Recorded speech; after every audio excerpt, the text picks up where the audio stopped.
John, what dessert should I make for Thanksgiving this year? Pecan pie. Hey Adrian, what kind of dessert should I make for Thanksgiving this year? Chocolate cream pie. Hey Mom, what dessert should I make for Thanksgiving this year? Apple pie? But I want pumpkin cheesecake. Okay, so everyone wants a different dessert this year. How am I supposed to make 6 desserts for 5 people? And real quick, who eats chocolate chip cookies for Thanksgiving? Well, you know what they say, when everyone asks for a different dessert, you just have to make all the desserts. Okay, I'm not really sure if anyone says that, but it's definitely what I'm doing. Introducing 6 desserts in one tray to make everyone happy on Thanksgiving this year. We are making pumpkin pie, apple crumb pie, pecan pie, chocolate silk pie, pumpkin cheesecake, and how about a chocolate chip cookie pie too? So buckle up, buttercups, it's about to get crazy up in here. Now, you still do need to make all the recipes, so quite honestly, this is not really simpler, it's just less wasteful.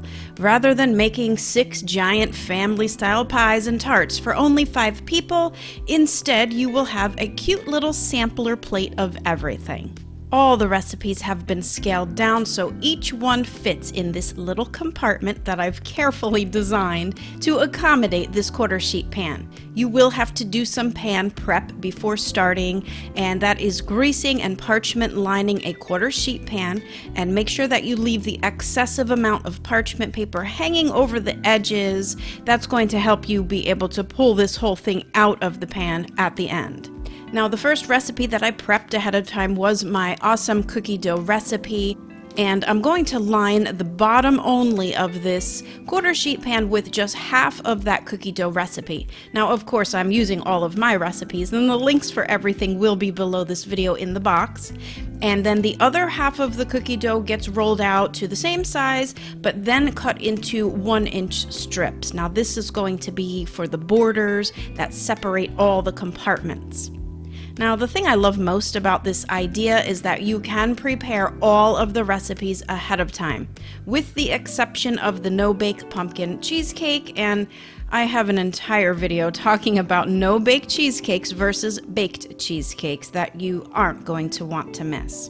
But as for all the other recipes, you definitely can get way ahead on the prep with all of this.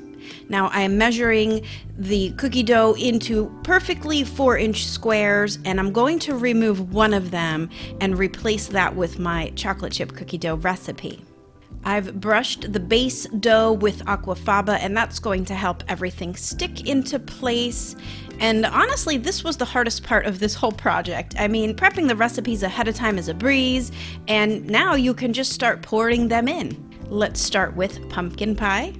Next, my awesome recipe for apple pie filling. This is like a hot apple pie filling that you make on the stove and then just pour right in.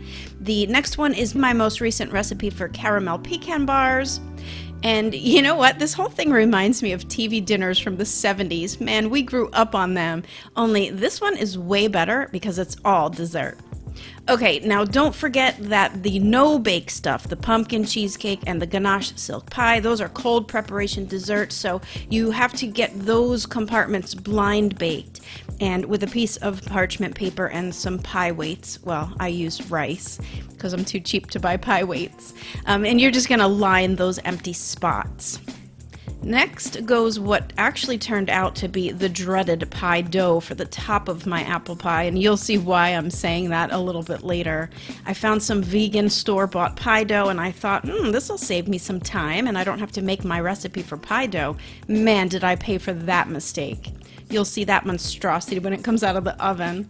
So go ahead and get it all into a preheated 375-degree Fahrenheit oven for 10 minutes, then turn the oven down to 350 for the remaining 20 minutes. The total bake time here is only 30 minutes, and at that point the pecan pie will be bubbling all over the surface, the pumpkin pie will look set, and the chocolate chip cookie is perfectly golden brown.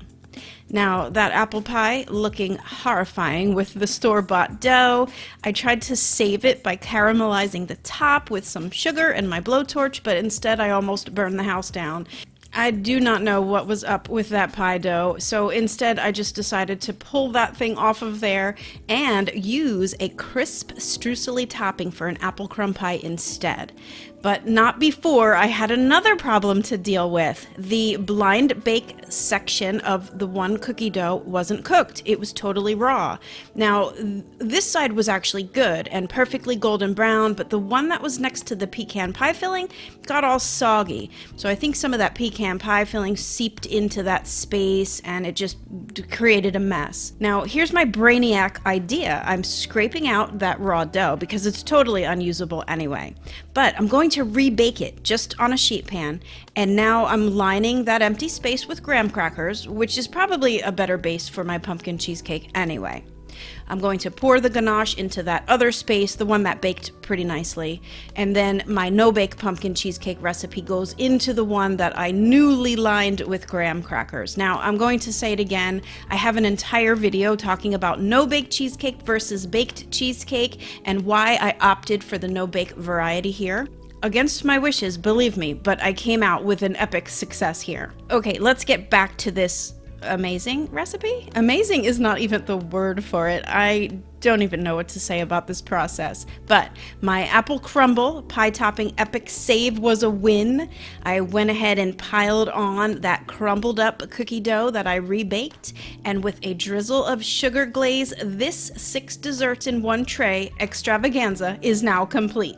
But it isn't over yet. We have to pop this baby out of the pan and then just cut it into whatever size pieces that you like. I kind of went for like a 1.5-inch square, and this was crazy once I got into it.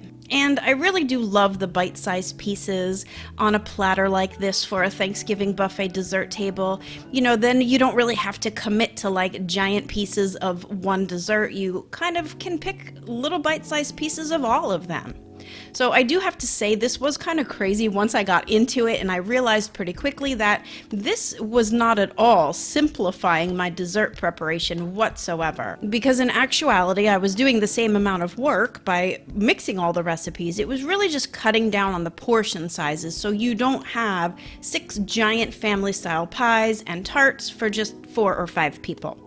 But anyway, I did have fun making this and figuring out how to actually make it work, and all of these recipes are so perfect whether you want a small little bite-sized dessert platter or the larger family-style pies. Just head over to Gretchen'sVeganBakery.com to grab all the printable recipes, and all of them include their own step-by-step video tutorial for how to mix everything. So that's it, everyone. I hope you liked watching this process unfold with all of my failures and saves along the way. So be sure to comment below and let me know if you will actually be attempting this dessert tray, or are you just sticking to traditional desserts this Thanksgiving? Also, don't forget to check out my next video for the no-bake cheesecake versus baked cheesecake conundrum I have found myself in since moving to Florida. I think a lot of you are going to appreciate this new sticky situation I've found myself in. But as usual, I've dug myself out of a pit of failure with a winning recipe for this no-bake pumpkin cheesecake that I actually used here today.